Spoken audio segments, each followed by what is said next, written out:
in the last class we had looked at a relationship between J integral and CTOD. We have just looked at the final expression. We will see how to get that interrelationship. You go to the Dugdale's yield strip model, and this is the fictitious extension of the crack, and this is very highly exaggerated. You will have to consider that this height is quite small. It can be almost said that dy equal to 0 for this. And if you want to establish a relationship between J and CTOD, take a contour along the boundary of the strip yield zone, and the contour is shown here. I have taken a contour. For clarity, it is slightly displaced. It is actually very close to the strip yield model. So, you start from one crack face and end in another crack face, and this is the contour that you have. And we know the definition of J integral is given as J equal to integrate over the contour. First term deals with the strain energy density u dy minus Tin dou ui by dou x into ds. So, this gives the work done. You have the stress vector and the corresponding displacement.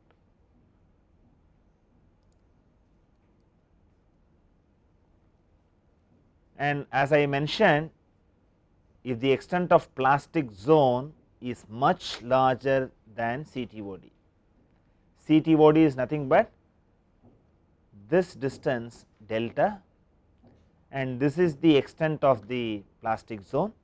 In comparison to this, delta is very small. It is a highly exaggerated picture. If we have that kind of a situation, dy equal to 0. So, when dy is 0 in the J integral, this term goes to 0.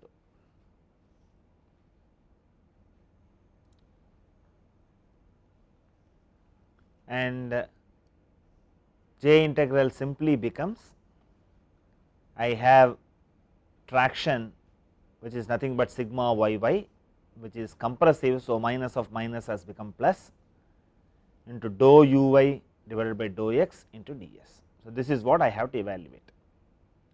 Mind you, this contour is very close to the crack surface. For clarity, it is shown at little distance away. The crack face is subjected to the compressive load. In fact, that is taken as traction on the contour.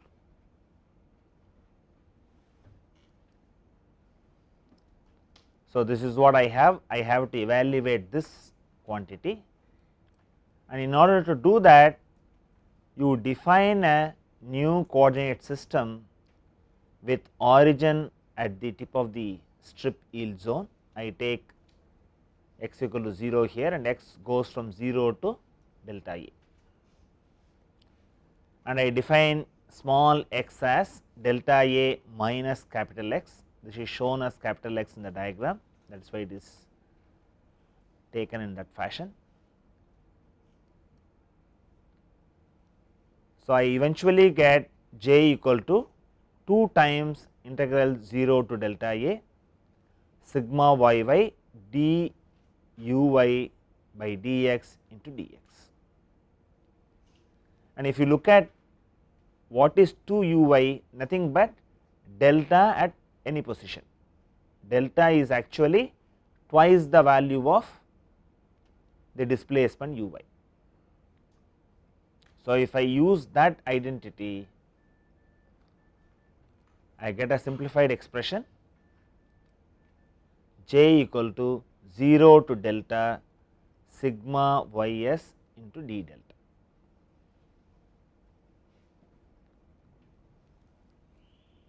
And you know, when you put the limits, it reduces to simply J equal to sigma ys into delta.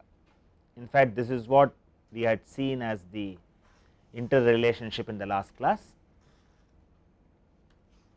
and now we have looked at how to get this interrelationship. If you look at the literature, a general solution or the general relationship between J and delta is given as J equal to m times sigma ys delta, and for this particular case you have m equal to 1. The strip yield model assumes plane stress and non strain hardening material. That is why you have the traction as sigma ys uniform throughout. We are not bringing in strain hardening at all into the analysis. See, if you really look at Dugdale strip yield model is a very simple methodology, but it finds very good use in elastoplastic fracture analysis. People have developed concept related to CTOD from that. You have an interrelationship between J and CTOD based on this. Later people also have developed what are known as failure assessment diagram, and the starting point was from Dugdale's model.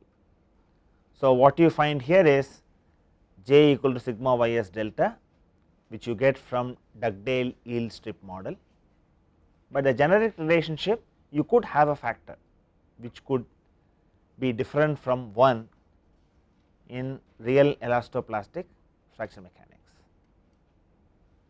And this was also mentioned in the last class. This is again discussed to emphasize that there is an interrelationship between various fracture parameters. So, what you will have to look at is within the confines of small scale yielding, whatever the fracture parameters that we have looked at earlier, like stress intensity factor K is related to the CTOD, that is delta, and we have also seen elaborately an interrelationship between energy release rate and stress intensity factor. Even from this relationship you can find an identity between G and delta, that is sigma ys delta equal to G, and we have also recently established sigma ys delta equal to J, and even otherwise energy release rate G is equal to J for a linear case. So, within the confines of linear elastic fracture mechanics, although we have seen parameters like J, G, CTOD and stress intensity factor, they are all interrelated.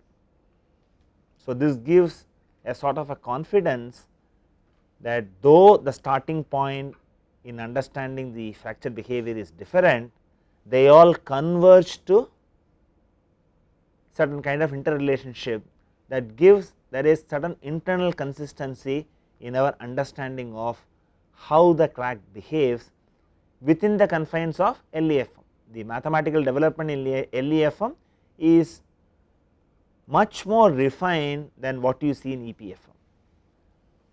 We have seen K1 becomes K1C, you have the fracture toughness, and then you also have G becomes G1C or J becomes J1C. On similar lines, people also have identified a critical value of CTOD. So, you can also have a fracture criteria based on COD, because it is used in either way, CTOD or COD. And when does this become important? When significant plastic deformation precedes fracture, fracture is controlled by the amount of plastic strain.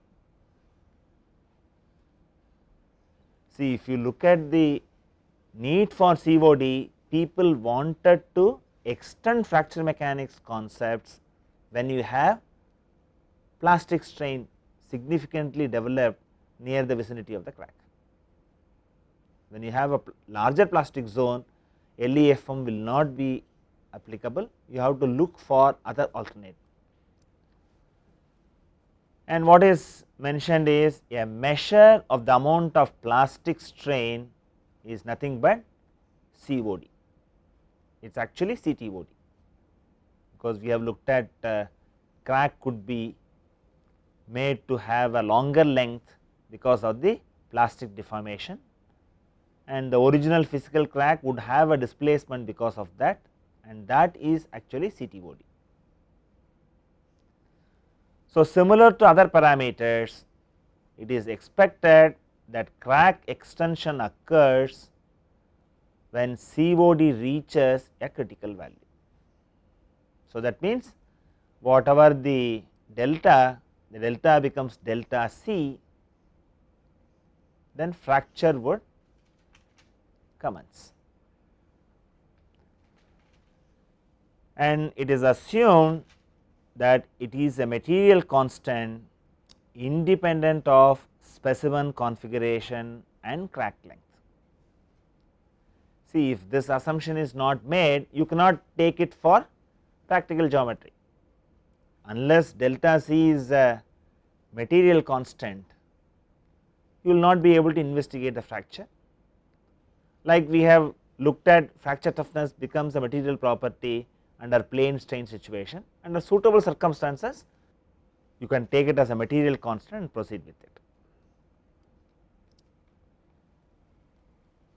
And we can also look at certain analytical development in handling COD, and this was actually done by Wells based on Irwin's result. For plane stress, you could get Rp equal to delta by 2 pi epsilon ys, where epsilon ys is the strain at yield point. We have already seen an expression for Rp, we have also seen an expression for delta. So, if you combine these two, you could find Rp equal to delta by 2 pi epsilon s. All these expressions you have in your notes. Wells argued that it is appropriate to assume that the COD will be directly proportional to overall tensile strain epsilon. It is a very important step after general yield has been reached. If you look at fracture mechanics development, people will initially start with a physical basis, go to some extent, and beyond that the whole analysis will become empirical. We have seen in several earlier occasions. So, here again you find there is a physical basis for CTOD as a criterion, but when it is actually implemented, there are a lot of empirical relations come into fill up the gap. So, Wells argued that COD will be directly proportional to overall tensile strain. So, with that argument, what he did was he made an assumption Rp by A equal to epsilon by epsilon ys. This provided a final expression delta divided by 2 pi epsilon ys A equal to epsilon by epsilon ys. This was further extended by Daves and his co-workers at the UK Welding Research Institute, and they developed the COD design curve. So, if you look at the physical basis, the foundation was laid by Wells, but that was not sufficient. People have to take in experimental results. So, Daves and his co-workers between the years 1974 and 1979 at UK Welding Institute proposed COD design curve based on empirical correlations. So, you have capital phi equal to delta C divided by 2 pi epsilon y as A max, that is equal to epsilon by epsilon y s whole squared, when epsilon by epsilon y s is less than or equal to 0.5. This quantity is equal to epsilon by epsilon y s minus 0.25, when epsilon by epsilon y s is greater than or equal to 0.5. See, you have to take it that this is an empirical relation. How was Paris law? It was an empirical relation. It is very useful. Based on the experimental results, people have been able to identify, you can do a curve fitting procedure, and they have obtained Paris law. That was an empirical relation. On similar lines, COD design curve is again an empirical relationship, but it has a physical basis. So, people also call it as several semi empirical improvements have been made. So, partly it is physics based, then you have to depend on actual material data and then find out a empirical relationship to explain the fracture behavior. And you will also have to keep in mind where J is applicable. In view of costly production techniques in nuclear industries, the behavior of the actual structures may not deviate much from material behavior of laboratory specimens. So, this luxury was there in nuclear establishment, where there is close monitoring of production methods. So, if I take a sample and test, whatever the results I get, that could be dependably used for actual structures. So, J is developed in the US as a fracture criterion for materials used in nuclear installations. On the other hand, if you look at COD, it is mainly developed in the UK at the Welding Institute, which accounts for the local differences of the welded joints, thus more directed to the design of welded parts. See, if you look at welding as a manufacturing process, it has matured now, but in the initial stages people were not really understanding the variations introduced because of the welding process, because you need to have proper heat dissipation, so that residual stresses are not built up after welding is done. So, people had to learn by costly accidents, and failures have been there. So, there could be local variations because of welding, that is reasonably accounted for in the COD design approach. And we have also seen that this is country based, one is US based and another is UK based, but within the confines of LEFM both are similar. In EPFM their utility is different, but within the confines of LEFM a interrelationship exists between all the fracture parameters. See, now we move on to another important topic. How do you do failure assessment in elastoplastic fracture mechanics?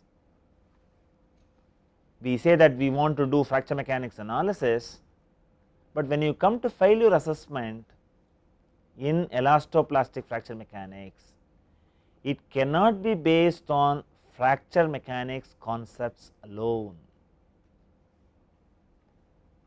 One should also consider effects of plastic deformation. This is very important. So, you should not simply apply only fracture mechanics and miss out failure due to plastic collapse. So, if you look at the nuclear plant piping, which is made of tough ductile materials, ordinary plastic collapse analysis will possibly suffice.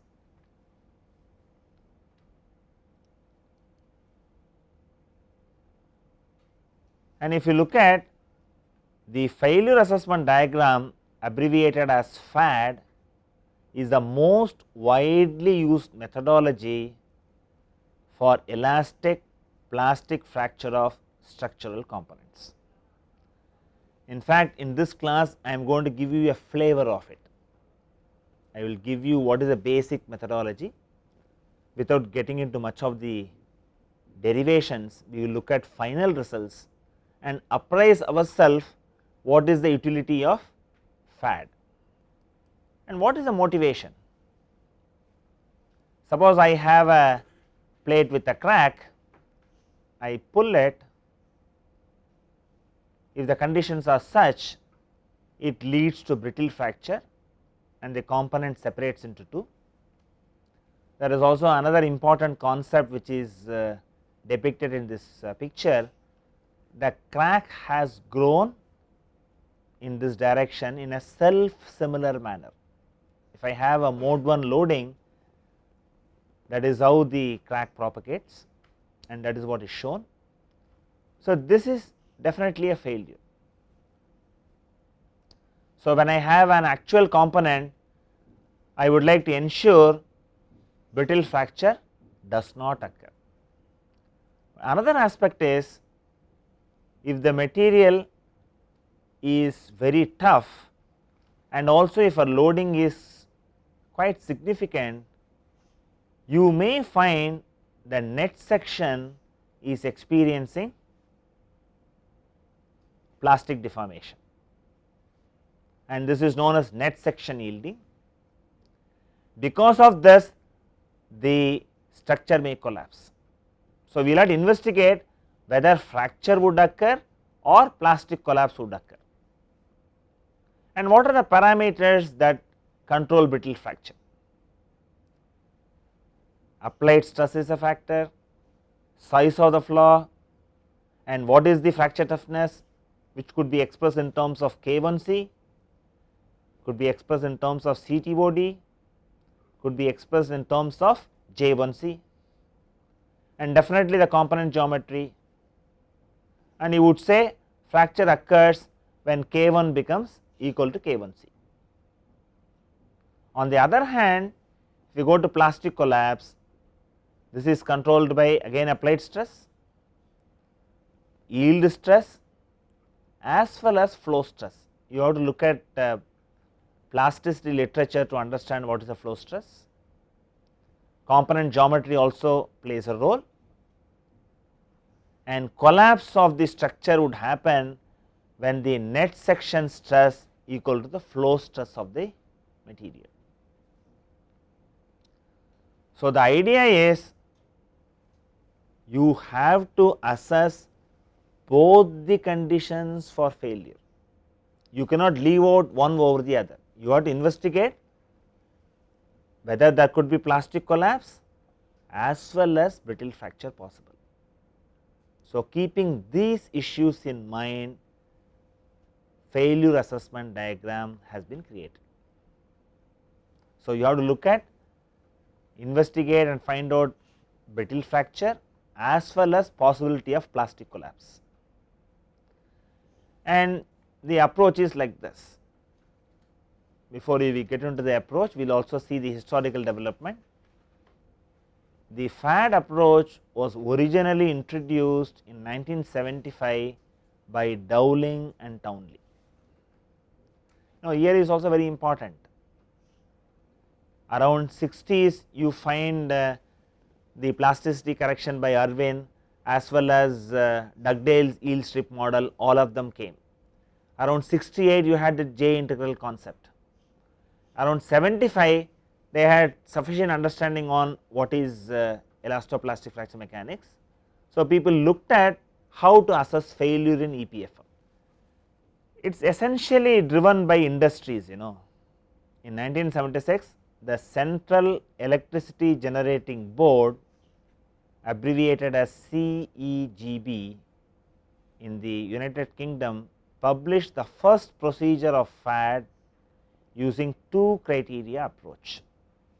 That work is credited to Harrison et al, and the first procedure was based on the Dugdale's yield strip model.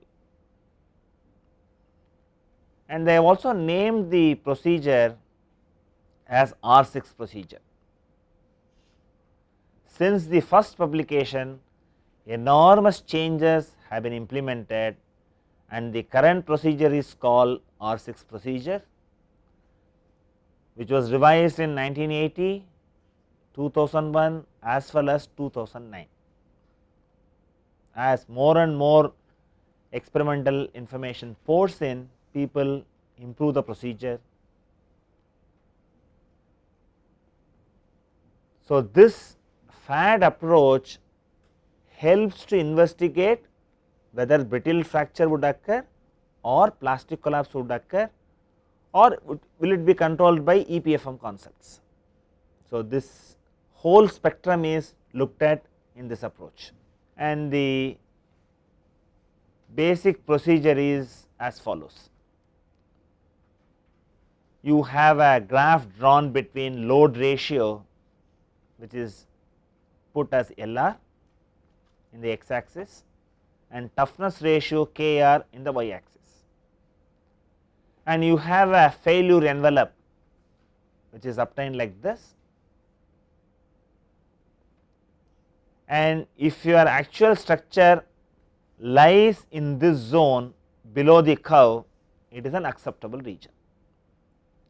So, that would be determined by your LR and Kr values. We will see how LR is obtained and how Kr is obtained, and the failure envelope is based on either yield strip model or sophisticated J integral analysis or by empirical correlation.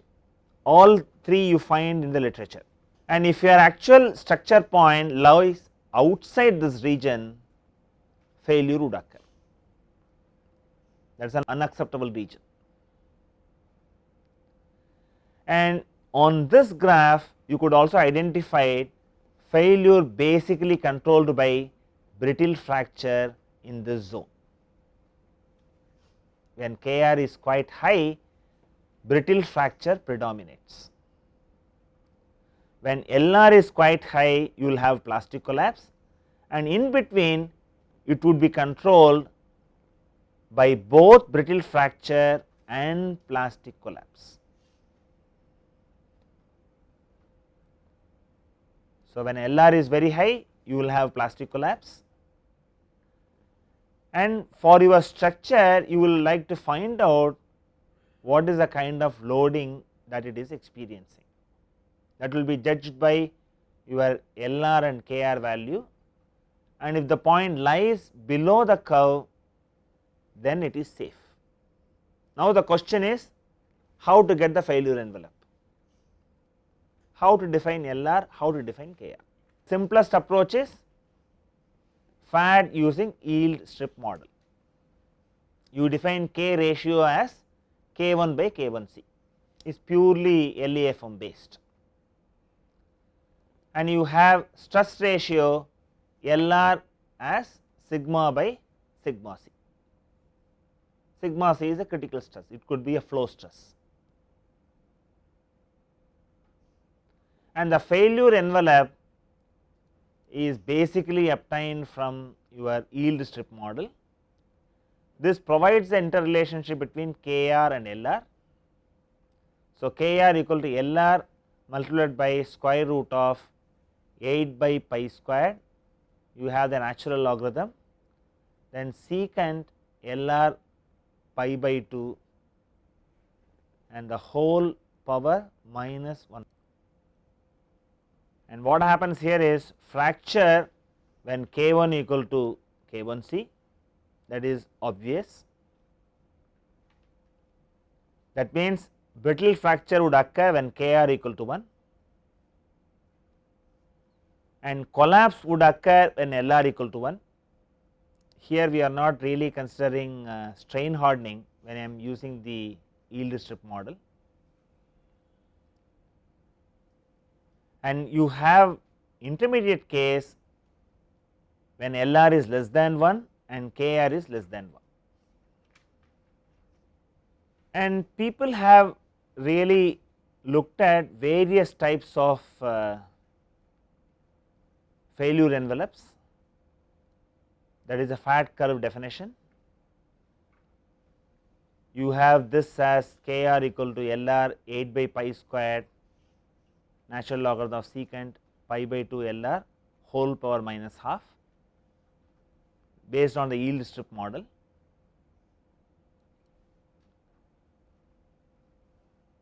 The most rigorous method to determine the FAD curve for a particular application is to perform an elastic plastic J integral analysis. That would be very expensive. So, because it is going to be very expensive, people wanted to have certain generic approaches. Though they started with the yield strip model, people also have reported approximate methods, and this definition of the failure envelope where Kr equal to E into epsilon reference divided by Lr multiplied by sigma ys plus Lr cube sigma ys divided by 2 times Young's modulus epsilon reference whole power minus half, and this curve is unique for each material. That means, for different materials you need to have different FAD curve. And there is also another model which is purely empirical, which gives Kr equal to 1 minus 0.14 Lr squared multiplied by 0.3 plus 0.7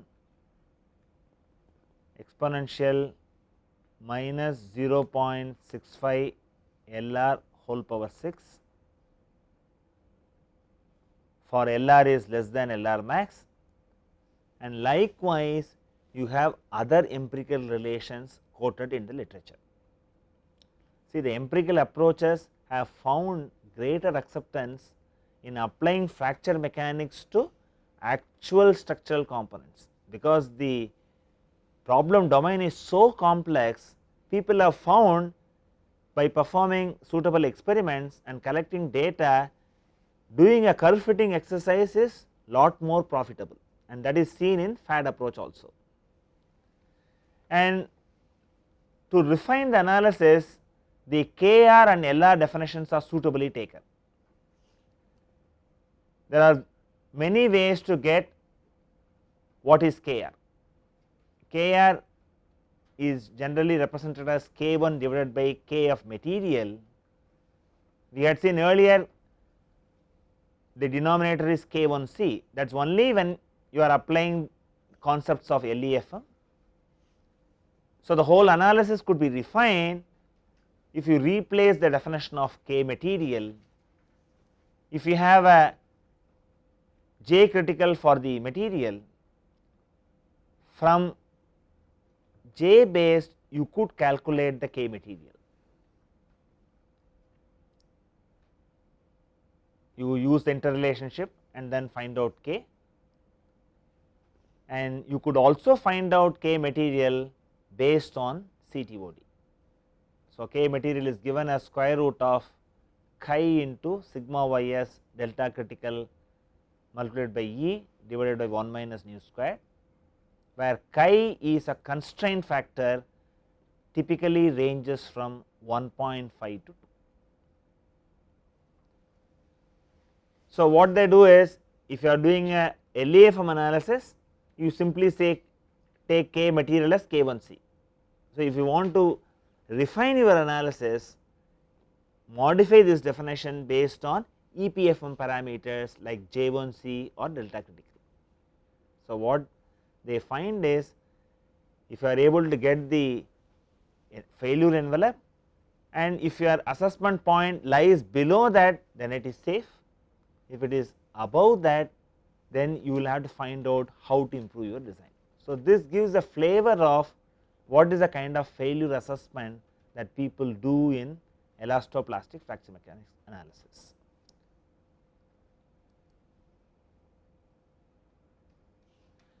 Now, we move on to our next topic, mixed mode fracture.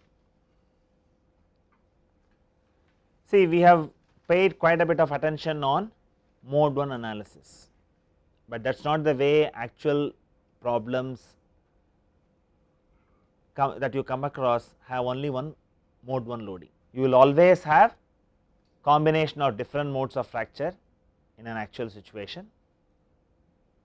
For example, even for a compact tension specimen, if the loading axis is not exactly perpendicular to the crack axis, then a small amount of mode 2 loading will be present.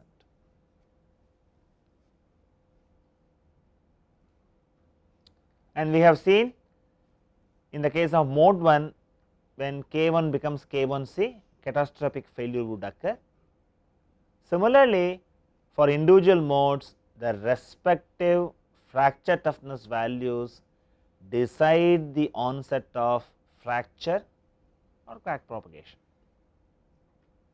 But the question is, if I have a combined loading, what should be the criterion for fracture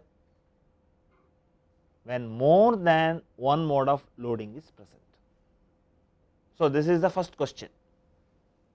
The second question is, in which direction the crack would propagate? That is also equally important. Only if you understand all of this, then you can confidently say we have understood what happens near the vicinity of the crack. And here again we will go back and borrow what we have been doing it in conventional design approaches.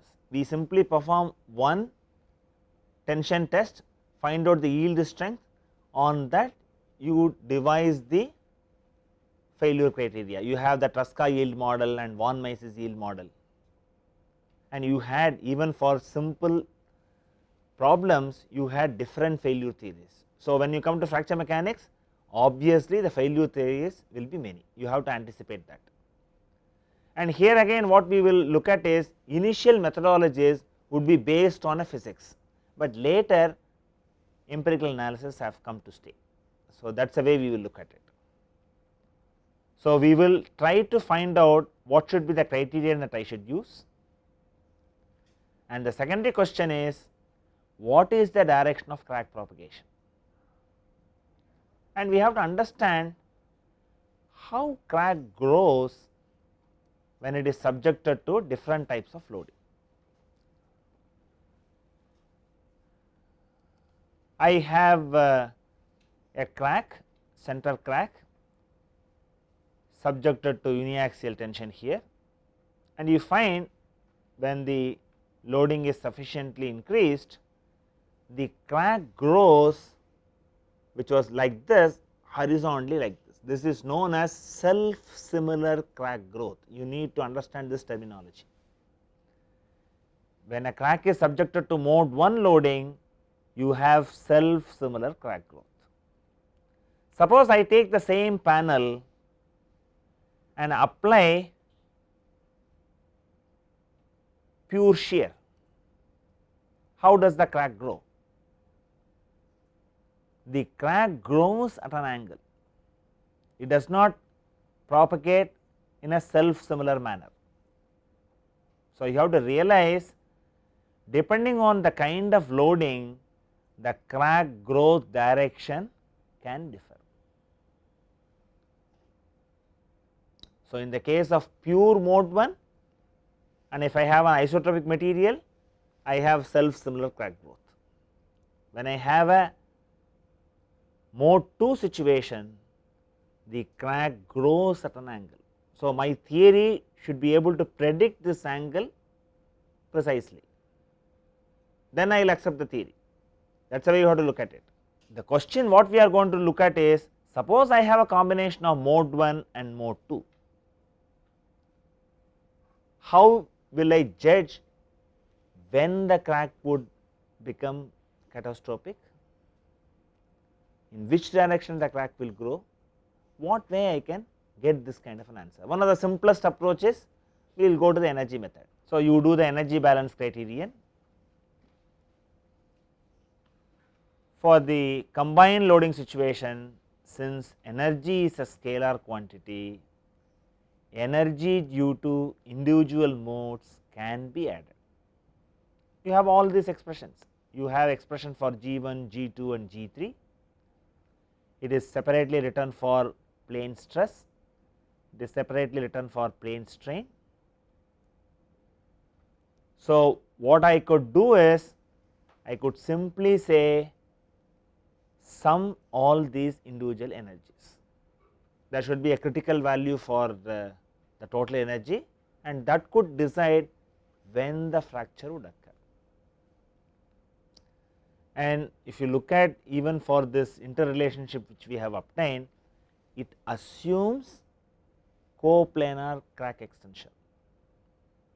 So, even Griffith, when he propounded this energy release rate, he found when you have a combined modes, this may not be sufficient to explain the mixed mode situation. As long as the crack growth is coplanar, this theory is okay. So, when the crack growth is going to be coplanar, there is no question of which direction the crack will grow. The direction of crack growth is already known. In certain specific applications, you can precipitate coplanar crack extension even in mixed mode. Suppose I have a adhesively bonded joint. So, that joint decides the crack propagating direction, but you may have combined mode loading, or I have side grooves like what we had seen in the case of chevron notch. You have made a particular plane weaker. So, the crack growth will happen in that plane, and you also have criteria that allow estimation of crack growth direction from your calculations. And one of the theories is advanced by Erdogan and Xi. It is listed as maximum principal stress criterion, but if you really look at the original criterion, it is assumed that the crack propagates in the direction of maximum tangential or tensile stress. See, we have looked at Westergaard stress field equations, we have also looked at Williams stress field equations. From the Williams approach, we have directly got sigma RR, sigma theta theta and tau r theta, and what this criterion says is, it is also famously known as maximum tangential stress criterion. So, that is called as MTS criterion. The direction of maximum principal stress and this direction coincide only if the first term in the asymptotic stress expansion is considered. We have already seen, though we have developed a multi-parameter solution, we said for all our fracture discussion, we would confine our attention to the first term in the series. When I consider only the first term, this boils down to principal stress, maximum principal stress. So, that is why this is put as maximum principal stress criterion, but a generic terminology is maximum tangential stress criterion. And in the case of simplistic analysis, the maximum principal stress direction and the direction of maximum value of sigma theta theta coincides. If however, one wants to consider the influence of higher order terms, then calculate the direction of the maximum tangential stress. So, you have to calculate that. So, you will have dou sigma theta theta divided by dou theta equal to 0. From that you find out what is the direction of maximum tangential stress and then do the calculation. But we would see for first term, it boils down to maximum principal stress direction. So, this is one of the criterions. The other criterion is known as strain energy density, which is abbreviated as SED, and it is due to Xi. And this criterion says crack under mixed loading will extend in the direction of minimum strain energy density. In the case of MTS or maximum principal stress criterion, crack under mixed loading will extend in the direction of maximum tangential stress or the principal stress in the simplistic case, and it is very easy to see. You will be able to get an expression for theta so elegantly, and we look at the details of it. You have these expressions already in your notebook, nevertheless you can write it again. In terms of polar coordinates, you have the stress components, and I have sigma theta theta is given as 1 by root of 2 pi r cos theta by 2 multiplied by k 1 cos squared theta by 2 minus 3 by 2 k 2 sin theta, and your shear stress tau r theta equal to 1 by 2 into root of 2 pi r cos theta by 2 k 1 sin theta plus k 2 3 cos theta minus 1, and since I say that I am going to consider only the first term in the series, I am really looking for tau r theta has to be 0 to find the direction of crack extension. Otherwise, I will take dou sigma theta theta divided by dou theta equal to 0, from that you proceed.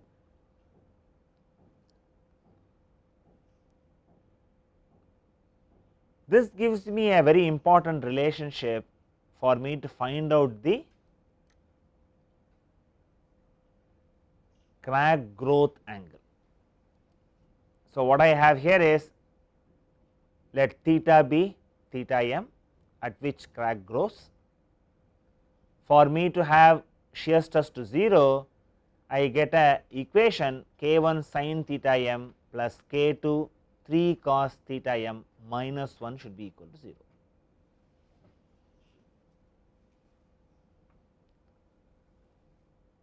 You could solve for theta m directly, and this is done in a slightly different fashion.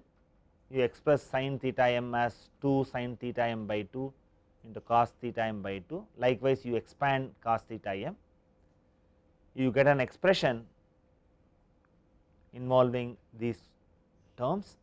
You have this as 3 k 2 cos square theta m divided by 2 minus sin square theta m by 2 minus k 2 sin square theta m by 2 plus cos square theta m by 2 equal to 0.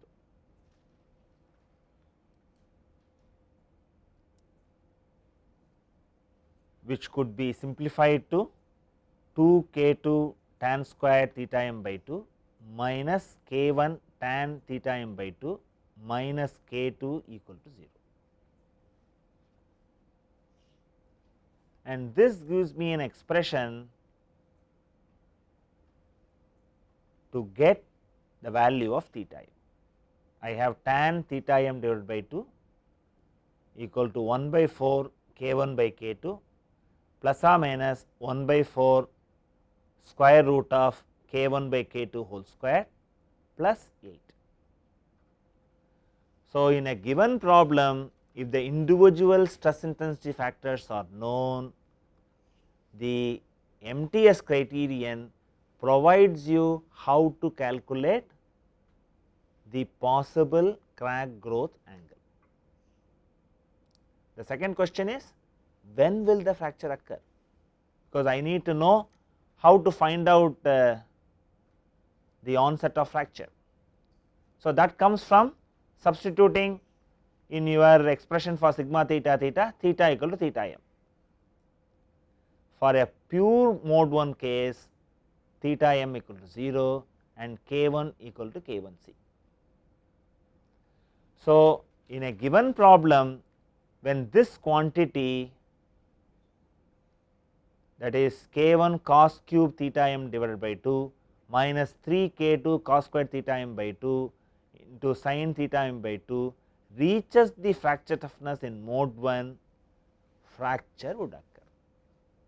Do you find a similarity between mixed mode loading in the case of simple analysis? Suppose I have combined loading situation, tension, torsion and all as well as bending present, you go to the concept of principal stresses. and you combine them in an appropriate fashion in Tresca or von Mises yield criteria, and investigate what happens in a simple tension test and find out the failure value, and then assess whether yielding would occur or not in conventional analysis. Similar idea is extended here. You have to find out K1 and K2 for a given problem, but the fracture toughness for K1C, that is mode 1 loading, is taken. So, in this class what we have looked at is, we have looked at the interrelationship between J and CTOD, some details of the derivation we have looked at. Then we have looked at the COD design curve. I said it is purely based on empirical relationship. Then we moved on to how to assess failure in elastoplastic fracture analysis. In that we had looked at rudiments of FAD, failure assessment diagrams. Then we moved on to mixed mode fracture. We have looked at what is a self similar crack growth and how does the crack grow under mode 2 situation. Then we looked at two theories, one is based on energy balance criterion, another is on maximum tangential stress criterion. We will look at the other theory in the next class. Thank you.